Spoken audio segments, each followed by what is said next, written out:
ተዋዶ ነው መጋባት። የሚወድሽን አግቢ፣ የምትወዳትን በመንፈሳዊ ስርዓት አግባ እያልን ቅድመ ጋብቻ የአኗኗራቸውን ፍላጎት አለመነጋገር ትዳር ላይ ፈተና ያመጣል። ሻይ የጋበዘ ሁሉ ባል አይሆንም። ልብ ድካም እንዳይዛችሁ። አንዳንዶቹ ነገ እንጋባለን፣ እንደው ብንላፋ ምን ችግር አለ? እንደው ብንሳሳ ምን ችግር አለ? ችግርማ አለው ወንድሞቼ። የምታጫዋት ልጅ ከሰማይ የወረደች አይደለችም፣ ምድራዊ ነች። ጠንካራ ጎን እንደሚኖራት ሁሉ ደካማ ጠባይም ሊኖራት ይችላል።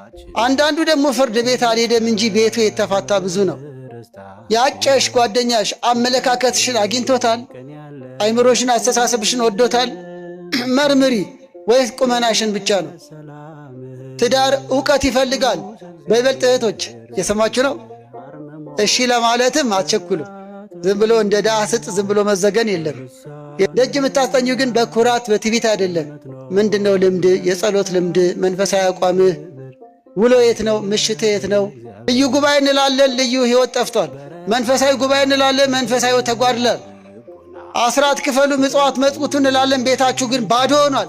ሰላም የለም፣ ፍቅር የለም፣ የጋብቻ መግባባት የለም። እዚህ ደግ ደና በጎ እንመስላለን፣ ቤታችን ግን ቀጋ ነን።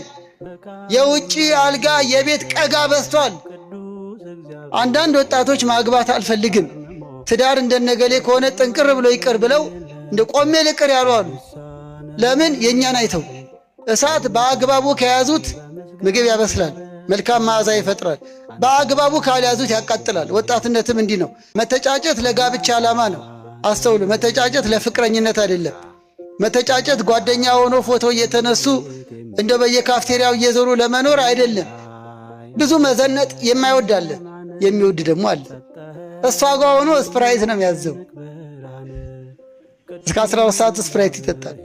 ከ12 ሰዓት በኋላ ሌላ ነው። ቬሎ የሚባል አልፈልግም ምትል ደግሞ አለች። አይኔ አልፈልግም በአበሻ በባህል ምትል አለች። ፍላጎቷ ምንድን ነው? ፍላጎቱ ምንድን ነው የሚለውን የሚያውቁበት ጊዜ ነው። ታዋቂ ሰባኪ ብለው ያገባዋሉ፣ ታዋቂ ዘማሪ ብለው ያገባዋሉ። አሁን ግን እንጃላቸው፣ እግዚአብሔር ይሆናቸው። እንደዚህ ያለ አይነት ነው። አንዳንዴ ነጭ ነጩ የሚባለው ነገር ጥሩ ነው። መተጫጨት ማለት መጋባት አይደለም። በዋዜማው ሊቋረጥ ይችላል ካልተግባቡ፣ እግዚአብሔር ካልፈቀደ፣ ሁኔታዎች ካላግባባቸው። ስለዚህ ዓላማቸው ለቅዱስ ጋብቻ ከሆነ እግዚአብሔር ፈቅዷል። ዓላማቸው ንብረት ላይ፣ ቁመና ላይ፣ መኝታ ላይ፣ መጫወት ላይ ብቻ ከሆነ እግዚአብሔር አልፈቀደም። ደስ ሳይሉት የበሉትም ጤና አይሆንም እንኳን ያገቡት።